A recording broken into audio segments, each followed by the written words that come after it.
Hello मेरे प्यारे सभी साथियों, आप सभी का फिर से स्वागत है हमारे इस YouTube channel MWA target coaching classes में। तो जैसा कि हम लोगों की जो पुलिस की सीरीज शुरू हुई, आज उसकी अगली क्लास होने वाली है।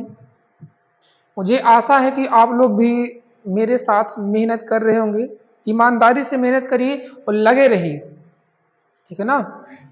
तो आज हम लोग शुरू करते हैं अपनी क्लास का पहला प्रश्न। देखते हैं, चलिए दिया क्या भाई, दिया है पहला प्रश्न, यदि 8 की power x minus two is equal 0.25, तो x का मान बताना है। आपको दिया है 8 की पावर में x minus two is equal 0.25। अब ऐसा प्रश्न देखने के लिए, ये पेपर में आया हुआ प्रश्न है, ऐसा प्रश्न देखने में तो लगे इसको लगाएंगे। पहले देखिए समझिए, जब कभी ऐसा प्रश्न दिख जाए, यदि यहाँ पे कोई संख्या दी है और यहाँ पे जो संख्या रहेगी उसकी यदि कोई घात रहे कि जो आधार यहाँ रहेगा वही आधार यहाँ भी आएगा, जब तक आधार बराबर नहीं हो सकता ये सवाल आप लगा ही नहीं सकते।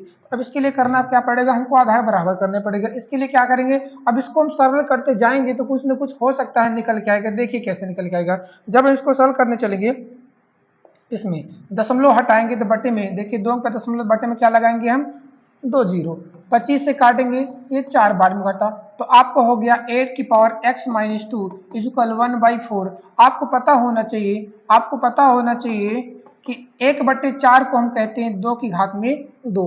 अब क्या करेंगे, यहाँ पे देखिए 2 की घात 2 और ये बटे में है। जब ये पूरा पूरा हम उसको ऊपर लेके जाएंगे तो ये जो घात धनात्मक है, घात आपकी ऋणात्मक हो जाएगी। तो यहाँ पे हो जाएगा आपका 8 की power x minus two equal 2 की पावर माइनस 2। क्या क्लियर है ना। अब यहाँ पे एक चीज देखते हैं, 8 को भी हम तोड़ सकते हैं। 8 को यदि हम तोड़ना चाहें तो देखिए 8 को हम लिख सकते हैं 2 की पावर में 3। 8 को यदि हम लिखना चाहें तो लिख सकते हैं 2 की पावर में 3। अब यहाँ पे देखिए 2 की पावर 3 की पावर x माइनस टू, जब घातों का घात होता है तो आपस में हम लोग क्या कर देते हैं, आपस में गुणा कर देते। तो ये हो गया 2 की पावर 3x माइनस 3 का 2 में गुणा 6 हुआ, यहाँ पे 2 की पावर माइनस 2। अब यहाँ पे अगर ध्यान देंगे तो यहाँ पे जो 2 है और यहाँ पे 2 आधार संख्या में, और आधार संख्या ये बराबर हो गई। आधार संख्या बराबर होने पर घातांक नियम कहता है यदि आधार संख्या बराबर है, आधार संख्या बराबर है तो आधार संख्या बराबर तो घाते भी आपस में बराबर होती है। तो 3x minus six equal minus two के 6 उधर जाएगा तो पॉजिटिव हो गया, तो माइनस प्लस हो गया, 2 घटा देगा, बचेगा क्या 4। तो x की वैल्यू 4/3, 4/3 का मतलब हो गया 4 में 3 से भाग करेंगे तो आपका आंसर आने वाला है 1.33। Option number C. चलिए देखते हैं अगला प्रश्न हम लोग।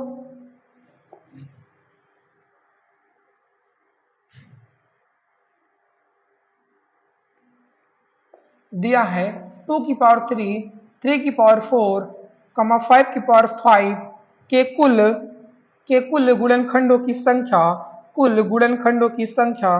तो चलिए देखते हैं हम लोग।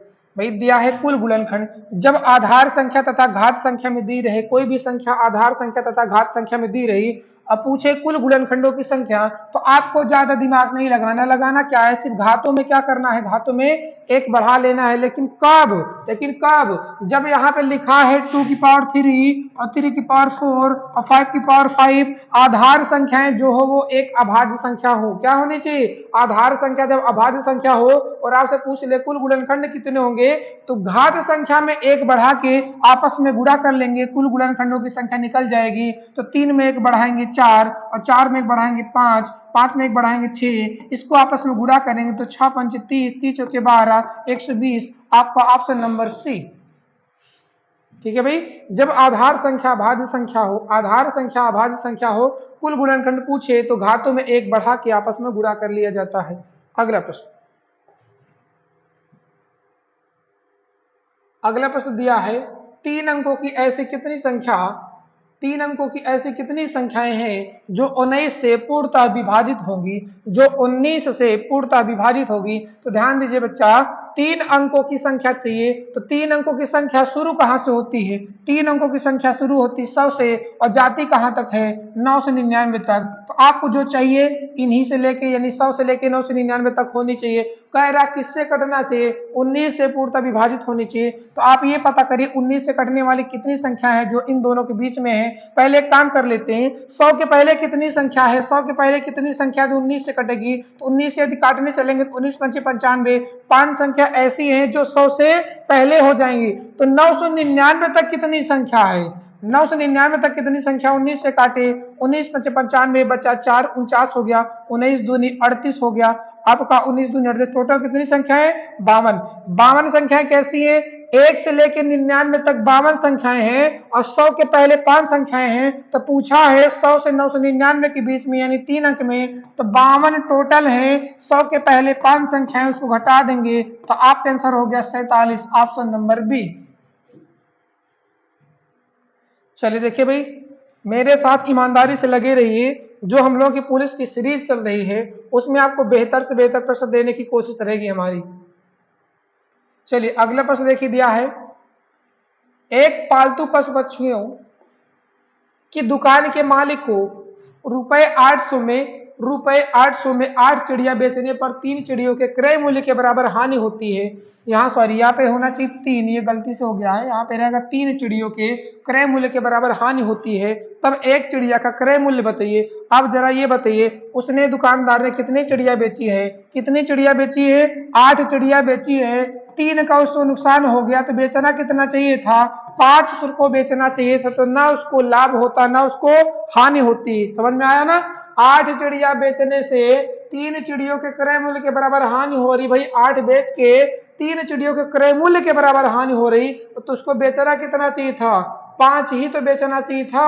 अगर वो 5 बेचता तो न लाभ होता ना हानि। इसका मतलब 800 रुपया में कितने खरीदा था, 800 रुपया में 5 खरीदा था, एक की कीमत निकल गई 160 रुपए, एक की कीमत निकल गई 160 रुपए, ऑप्शन नंबर ए। चलिए अगला प्रश्न देखते हैं हम लोग।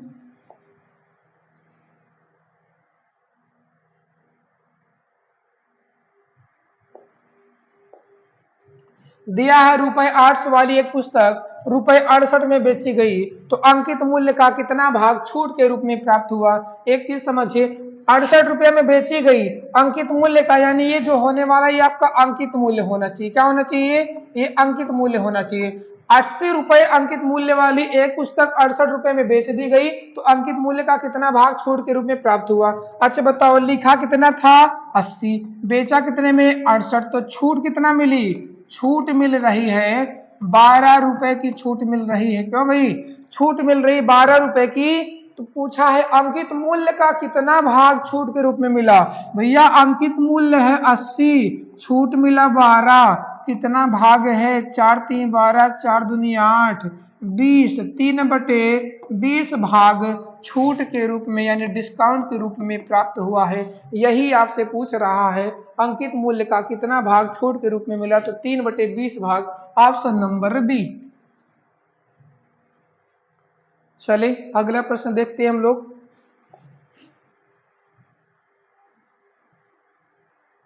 चलिए अगला प्रश्न दिया है, एक व्यापारी कपड़ा खरीदने के लिए प्रयागराज से सूरत जाता है, कपड़ा खरीदने के लिए प्रयागराज से सूरत जाता है जिसका मूल्य प्रयागराज से सूरत में 20% कम है, आने जाने में उसके 300 रुपए खर्च हुए तथा प्रयागराज में कपड़ा बेचने पर 500 रुपए का लाभ कमाता है, तो उस कपड़े का प्रयागराज में मूल्य क्या है। अब पहले समझो भैया, कह क्या रहा है, व्यापारी कपड़ा खरीदने के लिए प्रयागराज से कहाँ जाता है, सूरत जाता है।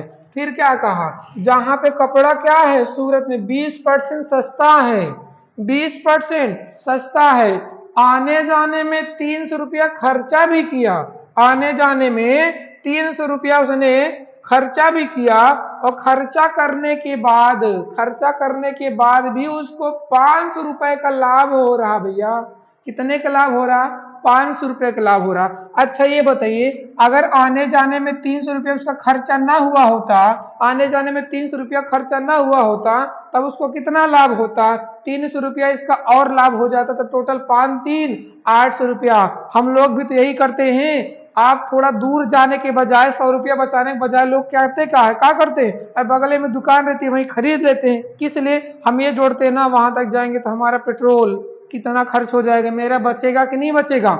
इसमें भी वही कह रहा है 300 रुपया खर्च करके गया और 500 रुपया फिर भी कमा लिया, इसका मतलब वो प्रॉफिट में, पता चला 300 रुपया खर्च गया होता खर्च करके और यहाँ ला के बेचता तो जो उसको लाभ होना चाहिए था वही उसको लाभ ही नहीं होता, सीधी सी बात है। तो क्या उसको नुकसान होने लगता है, फालतू में आया गया। लेकिन क्या कहा 300 रुपया खर्च करके गया और आके बेचा तो 500 रुपया कमाया, इसका मतलब अगर ये 300 रुपया नहीं खर्चा हुआ होता आने जाने में उसको कितना लाभ होता, 800 रुपए का। कैसे 500 रुपया तो कमा रहा है, 300 का और लाभ हो जाता, उसको टोटल कितना लाभ लेता, 800 रुपए का लाभ होता। इसका मतलब 800 रुपए का लाभ होता। तो ये लाभ क्या है पहले समझिए, ये लाभ क्या है, ये वही लाभ है, ये वही लाभ है जो प्रयागराज में खरीदने की अपेक्षा हो रहा है। यानी 800 रुपए का लाभ हो रहा है। क्यों हो रहा है, क्योंकि सूरत में 20% सस्ता था, 20% सस्ता था तो 20% के बराबर हो जाएगा, ये 20% के बराबर हो गया 800 किसके, प्रयागराज यानी प्रयागराज की कीमत के, प्रयागराज के 20% के बराबर हो गया। तो 20 चौके 80, जीरो 40 का 100 में गुणा हुआ तो 4000, इसका मतलब प्रयागराज में जो मूल्य है उसका कितने का है, 4000 रुपए का वो सामान है। प्रयागराज में उसकी जो कीमत है वो कितने की भैया है, तो 4000 रुपए की सामान है, 4000 रुपए उसकी कीमत होने वाली है। चलिए अगला प्रश्न देखें हम लोग, चलिए अगला प्रश्न देखते हैं।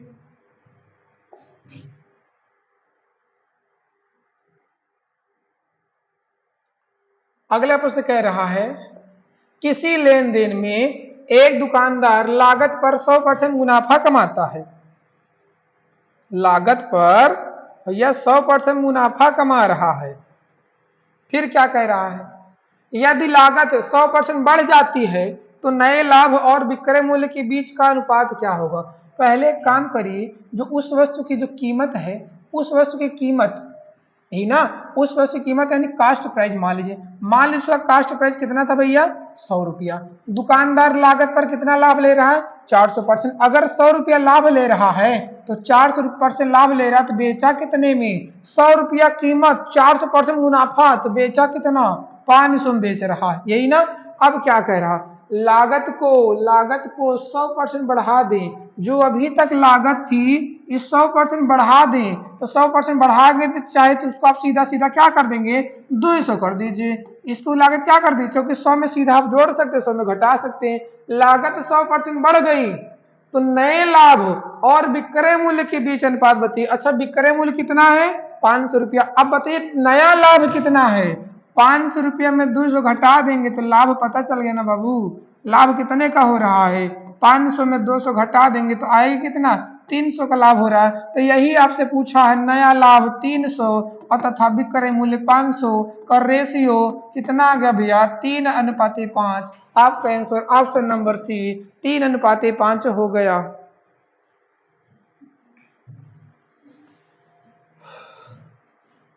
चलिए भाई देखिए अगला प्रश्न, चलिए अगला प्रश्न देखते हैं हम लोग।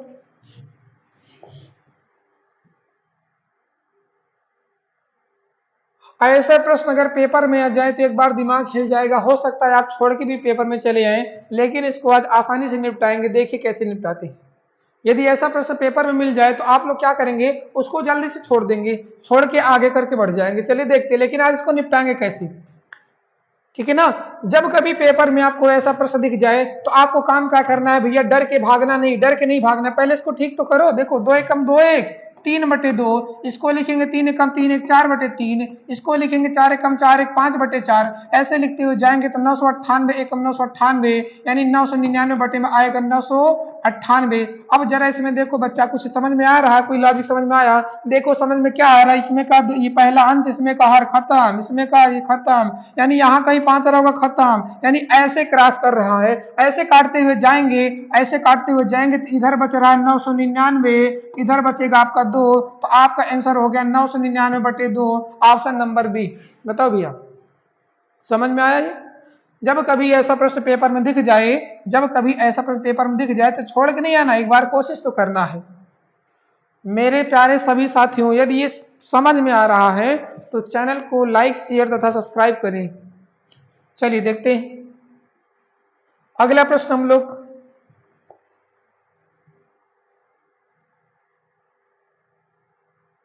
अगला दिया है या इकाई का अंक इकाई का अंक लेकिन कैसे दिया है, पहले समझिए कैसे दिया है।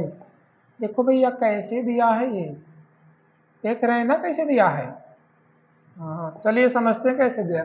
दिया है 29 की घात 25 की घात 16, घातों में घात लगा के दिया, हमको डरा रहा। देखिए 29 की घात में दिया है 25 और 25 घात में दिया है 16।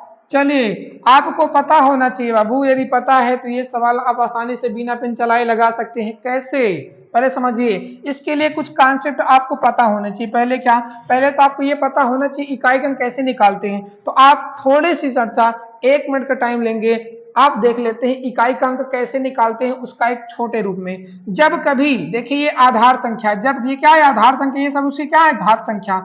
जब कभी हम आधार संख्या की बात करें, पहले समझिए इसको लगाएं कैसे, 1 मिनट में सारा इकाई का अंक खत्म। कैसे, जब कभी आधार संख्या देखिए, इकाई का अंक पूछे तो सिर्फ आधार संख्या देखिए, जब आधार में आपको सिर्फ 3 लाइन याद कराएंगे इकाई का अंक खत्म। कैसे, आधार संख्या में जब कभी, पहला आधार संख्या में जब कभी 0 दिख जाए, 1 दिख जाए, 5 दिख जाए, 6 दिख जाए, तो इसमें आप कुछ भी मत करिएगा, अपरिवर्तित कर दीजिएगा, वो बदलता ही नहीं है, जिंदगी में नहीं बदलेगा। पहली लाइन तो ये हो गई। दूसरी आपको याद करना है, जब आधार संख्या में 2 दिख जाए, 3 दिख जाए, 7 दिख जाए और 8 दिख जाए, तो उसकी घात में बच्चा, उसकी घात में हम 4 से भाग करेंगे। 4 से क्या करेंगे, 4 से हम भाग करेंगे। जब 4 से भाग करेंगे तो शेषफल कुछ ना कुछ तो आएगा, जिससे भाग करते हैं शेषफल उससे कम आता है, या तो 1 आएगा, या तो 2 आएगा, तो 3 आएगा, तो 0 यानी कुछ नहीं आएगा। तो आपको ये ध्यान देना है, जब 1 बचे, 1 शेषफल आ जाए तो उसी आधार संख्या घात 1 निकालेंगे, 2 शेषफल आ जाए उसी आधार संख्या घात 2 निकालेंगे, 3 बच जाए उसी आधार संख्या घात 3 निकालेंगे, यदि कुछ न बचे 0 तो घात 4 निकालेंगे बस। तो क्या करना है, आधार संख्या में 2 3 7 8 दिख जाए तो घात में 4 से भाग करना। यदि घात में भाग करने पर शेषफल में 2 बच गया तो आप उसी आधार संख्या, इनमें से कोई भी आधार संख्या रहे, अगर 2 बच गया तो उसकी आधार संख्या 2। जैसे मान लिया 8 की आधार संख्या है, हमने भाग किया, आपका 2 बच गया, तो आपको निकालना कि 8 घात 2, 8 घात 2 यानी 8 ठाई 64 में इकाई क्या मिलेगी, 4 मिलेगी। बस यही करना है। देखिए एक लाइन हो गई, 2, एक और याद करना, क्या एक और को याद करना, 4 और 9 अगर दिख जाए, 4 और 9 अगर दिख जाए तो आप सिर्फ ये देखा करिए घात सम है या विषम। बच्चा घात सम है या विषम, क्योंकि सिर्फ इतना देखने से उत्तर आ जाएगा, इसमें हम घात में 4 से भाग नहीं करेंगे, सिर्फ देखिए उत्तर लीजिए। कैसे, अगर घात विषम मिल जाए, अगर घात विषम मिल जाए तो अपरिवर्तित रहेगा, अपरिवर्तित रहेगा, समझ में आया ना। और यदि सम मिल जाए तो आप वर्ग निकाल लीजिएगा, वर्ग निकाल लीजिएगा, बस वर्ग निकाल लिए। क्लियर है ना।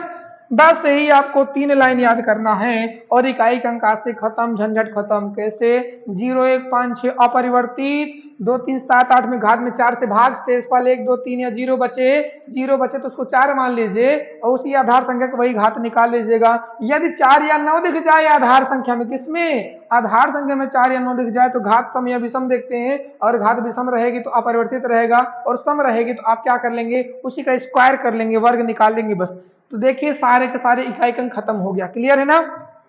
अब चलते हैं, पहला कॉन्सेप्ट ये पता होना चाहिए, दूसरा क्या पता होना चाहिए, इसको हम हटा देते हैं। चलिए इसको हम हटा देते हैं, ये समझ में आ गया ना, एक समझ में आ गया। तो चलिए इसमें क्या दिख रहा है भैया, 9 दिख रहा है, 9 दिख रहा है तो 9 में क्या करते हैं, घात सम या विषम देखते हैं, ये आपको पता होना चाहिए। इसमें देखो घात क्या दिख रही, विषम संख्या दिख रही है, लेकिन इसमें घात एक सम संख्या भी है। इसमें यदि आपको थोड़ी सी कंफ्यूजन हो तो उसको भी अभी हम दूर कर देते हैं, लेकिन इसके पहले आप समझिए इसका उत्तर क्या होगा।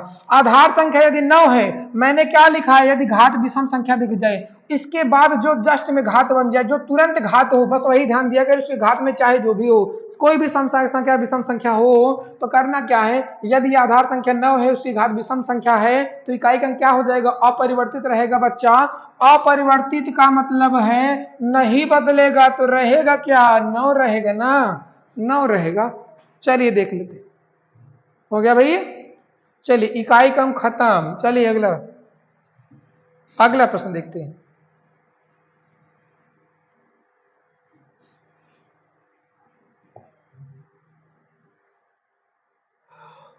चलिए आगे देखते हैं भैया। अगला प्रश्न दिया है, एक खेत में गाय और मुर्गियां हैं, यदि सिरों की गिनती की जाए तो 180, तथा पैरों की गिनती की जाए तो 420। खेत में कितनी गाय भैया? जब कभी ऐसा प्रश्न दे तो आपको करना कुछ नहीं है, बस आप चाहिए तो पेन चलाइए, चाहे तो पेन ना चलाइए। कैसे हम बता रहे हैं, लेकिन हमको तो बताना पड़ेगा भैया। अब क्या करता है, सिर की संख्या 180, सिर की संख्या मतलब उनकी संख्या, पैर की संख्या 420 यानी 420। क्लियर है ना?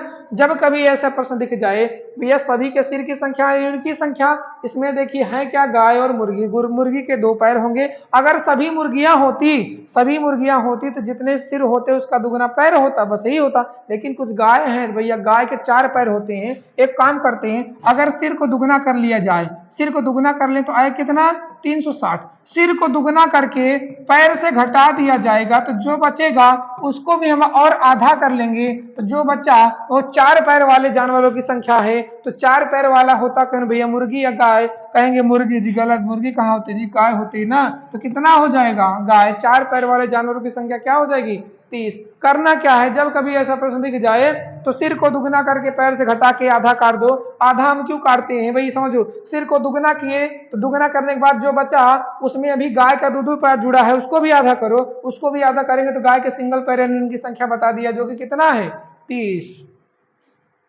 चलिए अगला प्रश्न देखते हैं बाबू।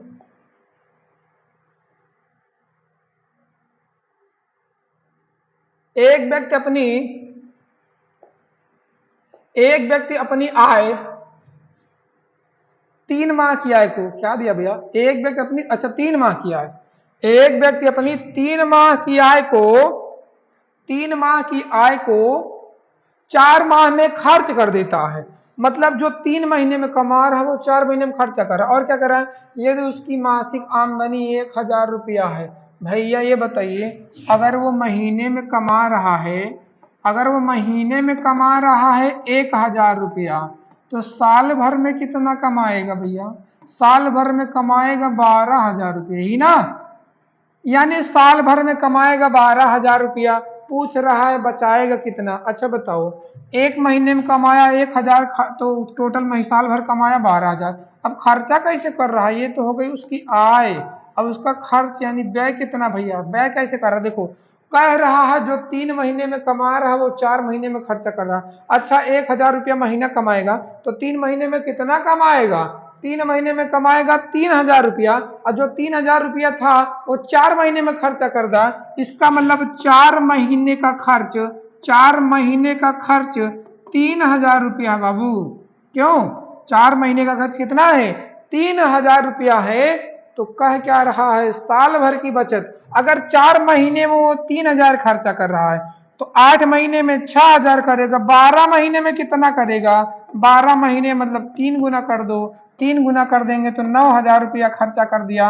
अगर वो 9000 रुपया खर्चा कर दे रहा है, 12,000 रुपया कमा के 9000 खर्चा कर दिया, तो बाबू बचा कितना रहा है, 3000 रुपया बचा रहा है। उसकी वार्षिक बचत 3000 रुपया। Option number C. चलिए देखते हैं हम लोग अगला प्रश्न।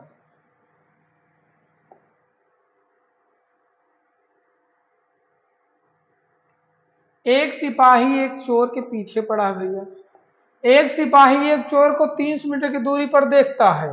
चोर भागना शुरू करता है और सिपाही उसका पीछा करता है। चोर और सिपाही की क्रमशः चाल दिया है 10 किलोमीटर घंटे और 11 किलोमीटर घंटे से दौड़ते हैं। 12 मिनट के बाद उनके बीच की दूरी बताइए। अच्छा बताइए अभी दूरी कितना है, 300 मीटर। जब ये बताइए चोर को सिपाही पकड़ेगा तो सिपाही की चाल ज्यादा होनी चाहिए ना, तभी तो पकड़ेगा, दिया भी तो ज्यादा है। चोर की चाल है 10, चोर की चाल है 10 और सिपाही की चाल है 11। तो ये बताइए अगर सिपाही की भी चाल 10 ही होती तो क्या जिंदगी में वो पकड़ पाता, जिंदगी भर दौड़ेगा तभी नहीं पकड़ पाए। क्यों, अगर दोनों की चाल बराबर है तो सापेक्ष चाल क्या हो जाएगी, 0। लेकिन इसमें बराबर तो है नहीं, इसमें सापेक्ष चाल बच्चा कुछ निकल के आएगी, क्या निकल के आएगी, 11 में से 10 घटा देंगे, यानी उसकी जो चाल है 1 किलोमीटर प्रति घंटे ज्यादा है। इसका मतलब हर घंटे वो 1 किलोमीटर एक्स्ट्रा भागेगा, यानी उसके बीच की दूरी 1 किलोमीटर हर घंटे कम हो जाएगी, क्योंकि चोर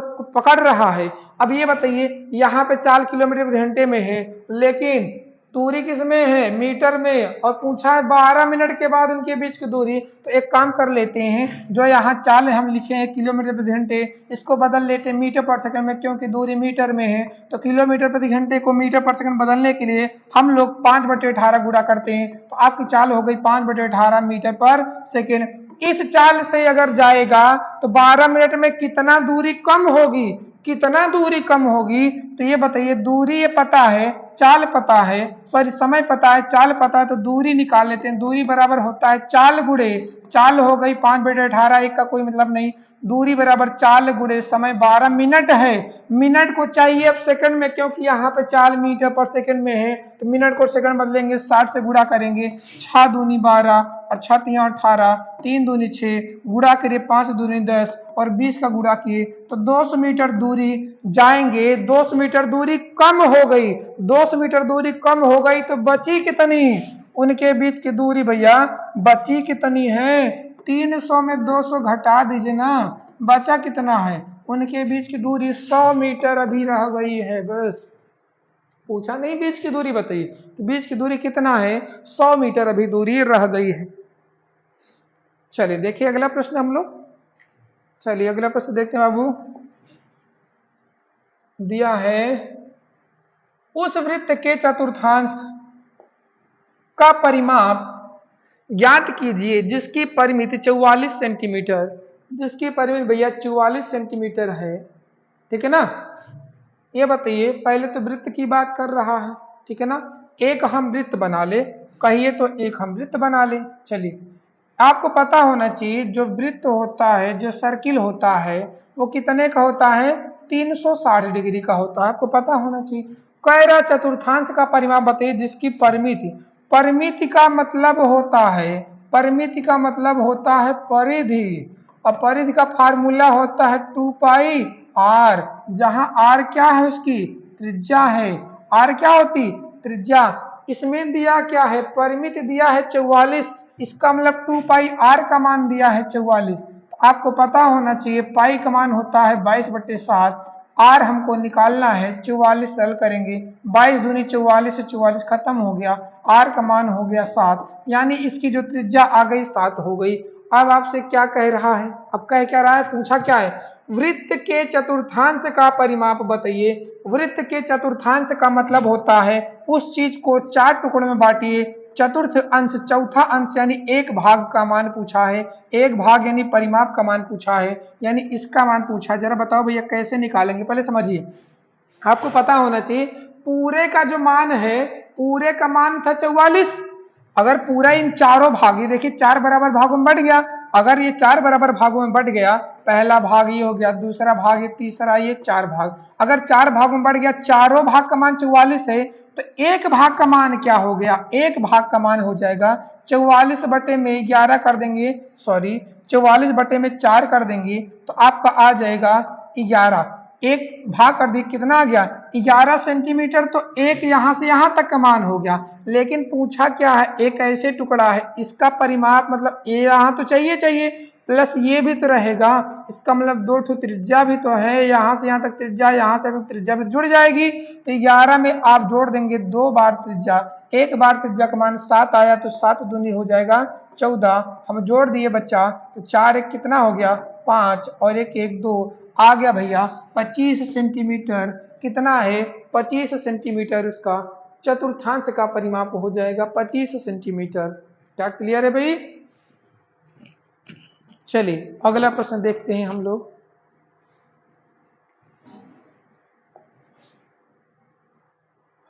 अगला प्रश्न दिया है, यदि किसी बेलन, अब बेलन की बात कर दिया भैया, यदि किसी बेलन के आधार के व्यास में 50% की वृद्धि तथा उसकी ऊंचाई में 50% की वृद्धि की जाए, सॉरी व्यास में 50% कमी तथा उसकी ऊंचाई में 50% वृद्धि की जाए, तो इसके आयतन में कितने % वृद्धि होगी। बात किसकी कर रहा है, बेलन का। पहले समझिए बेलन क्या होता है, बेलन यानी सिलेंडर, बेलन यानी सिलेंडर। जैसे ये हो गया कोई गोली लकड़ी ले लीजिए, ये हो गया बेलन, है ना, ये हो गया क्या आपका बेलन। इसमें क्या क्या होता है, इसका जो आधार होता है वो वृत्ताकार होता है। इसमें देखिए ये उसकी ऊंचाई हो गई, ऊंचाई यानी हाइट हो गई, ये जो हो गई आधी, इसको हम लोग बोलते हैं, इसको हम लोग बोलते हैं यहाँ से यहाँ तक, इसको हम लोग बोलते हैं त्रिज्या यानी रेडियस हो गया। इसमें होता क्या बच्चा, त्रिज्या होती है और ऊंचाई होता है। अब आपसे कह क्या रहा है, आपसे कह रहा है इसके आयतन में कितने परसेंट की कमी होगी, कैसे, जब व्यास को 50% कम करके ऊंचाई 50% बढ़ाई जाए। अब ये बताइए आयतन की बात कर रहा है तो इसका आयतन क्या होता है पहले समझिए। इसका आयतन होता है पाई आर स्क्वायर एच होता है, इसका आयतन होता है पाई आर स्क्वायर एच होता है। क्लियर है ना। इसका मतलब देखिए आयतन में त्रिज्या कितनी बार होती है, 2 बार होती है। ऊंचाई कितनी बार होती है, 1 बार होती है। हमको इसका आयतन तो पता नहीं, हम मान लेते हैं इसका आयतन रहा होगा 100 घन सेंटीमीटर, इसका आयतन रहा होगा 100 घन सेंटीमीटर। तो हुआ क्या है, ये तो पहला था। दूसरी बार क्या हो रहा भैया, हो रहा इसके आयतन में परिवर्तन। कैसे हो रहा, जो आयतन था, जो आयतन अभी तक था उसमें त्रिज्या, व्यास कम हो रहा है तो त्रिज्या भी कम होगी, सीधी सी बात। व्यास यानी कम हो रहा है 50%, त्रिज्या भी कम होगी, क्योंकि पूरा व्यास होता है और आधी क्या होती है त्रिज्या। अगर व्यास 50% कम हुआ तो त्रिज्या 50% ही कम होगी। यानी त्रिज्या इसमें 2 बार है तो ये 2 बार कम हुई, 50 2 बार कम हुई, इसका मतलब 100। कोई भी मान स्वयं में 100% होता है, 50 कम हुई तो 50% बची, फिर एक बार और 50 कम हुई तो 50% बची, तो ये तो हो गई त्रिज्या। और बात कर रहा हूँ ऊंचाई 50% बढ़ गई है तो ऊंचाई 50 बढ़ के वो 150% हो गई है। अब कितना बचा है ये निकाल लेते हैं। 100 100 खत्म, यहाँ से 2 जीरो ये खत्म हो गया। उसके बाद 50 दूनी 150, सॉरी 50 दूनी 100, कहीं गलती हो रही, 100 100 खत्म, 2 जीरो यहाँ से खत्म हो गया। ठीक है, अब क्या किया 50 दूनी ये 3 हो गया। अब इसको सरल किए तो कितना आ गया भैया, 5 25 या 75, कहीं गलती हो रही क्या, चलो ठीक है ना। भाई देखो हमने क्या माना 100 घन सेंटीमीटर, व्यास में 50 50 की कमी हुई, 2 बार कम हुआ, 50 50 बचा, ऊंचाई 50% बढ़ गई तो 150% हो गया। ठीक तो है, 100 100 खत्म हो गया, 2 जीरो यहाँ से खत्म हो गया। उसके बाद यहाँ पे 3 और 2 बार में यानी 55 25 या 75, 75 का आधा कितना बचा भैया, 37.5%। कितना बचा, 37.5% बचा, 37.5 बचा। तो कमी कितने की हुई, पूछ रहा है कितने की कमी हुई, था कितना 100, बचा कितना 37.5, तो कमी कितने की 62.5 की। कमी कितने की हो रही भैया, 62.5% कम हो गया ना जी, दोनों को मिला के 100 होना चाहिए जो कि हो गया, तो 62.5% कम हो रहा है। चलिए अगला प्रश्न देखते हैं हम लोग। आज की क्लास का ये अंतिम प्रश्न होने वाला है। चलिए हम लोग लगाते हैं भाई, देखते हैं क्या दिया है। दिया है एक फल विक्रेता 24 आम खरीदने पर 6 आम मुफ्त देता है, तो ग्राहक के लिए छूट की दर क्या है। मैंने आपको बताया है ऐसे प्रश्नों में जब कभी आप कोई सामान लीजिए और दुकानदार कुछ वस्तुएं फ्री में दे देता है, जैसे आप 10 टॉफी ले लीजिए, 2 टॉफी दुकानदार आपको फ्री में दे दा, तो भाई एक तरीके वो आपको कुछ डिस्काउंट ही दिया। तो जब कभी वस्तु में डिस्काउंट दे आपको सिर्फ इतना समझना है आपने खरीदा कितना और फ्री कितना पाए, तो घर पे कितना लाए बस आपको यही देखना, घर पे कितना लाओगे बस। 24 खरीदे, अच्छा मुफ्त पाइए, तो घर पे लेके कितना आओगे 30 में, और घर पे लेके आओगे क्या बताओगे 30 में 6 हमारा फ्री वाला है, तो प्रतिशत के लिए क्या लगाओगे बच्चा 100, निकल गया प्रतिशत में छूट। यही पूछा है आपसे, 6 पंच 30, 5 दूनी 10, डिस्काउंट आपको मिल रहा है 20% डिस्काउंट। ऑप्शन नंबर ए, आपको छूट मिल रही है 20% डिस्काउंट आपको दिया जा रहा है दुकानदार द्वारा। ठीक है भाई, तो चलिए आपको ये क्लास कैसी लगी आप जरूर बताइएगा, ठीक है ना। एक प्रश्न आपको इसी से संबंधित मैं आपको दे देता हूं, जैसे अभी मैंने आपसे कहा, क्या कहा मैंने आपसे, आपसे मैंने ये कहा जैसे मान लीजिए आप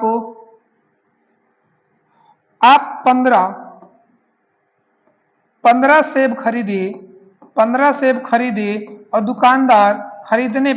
दुकानदार आपको 3 सेब मुफ्त देता है, 3 सेब मुफ्त देता है, तो इस प्रकार छूट का प्रतिशत क्या होगा, इसका उत्तर आप कमेंट में बताएंगे, इसका उत्तर आप कमेंट में बताएंगे। ठीक है भाई, 15 सेब खरीदने पर 3 सेब मुफ्त देता है, तो छूट का प्रतिशत, इसका उत्तर सभी लोग आप कमेंट में देंगे।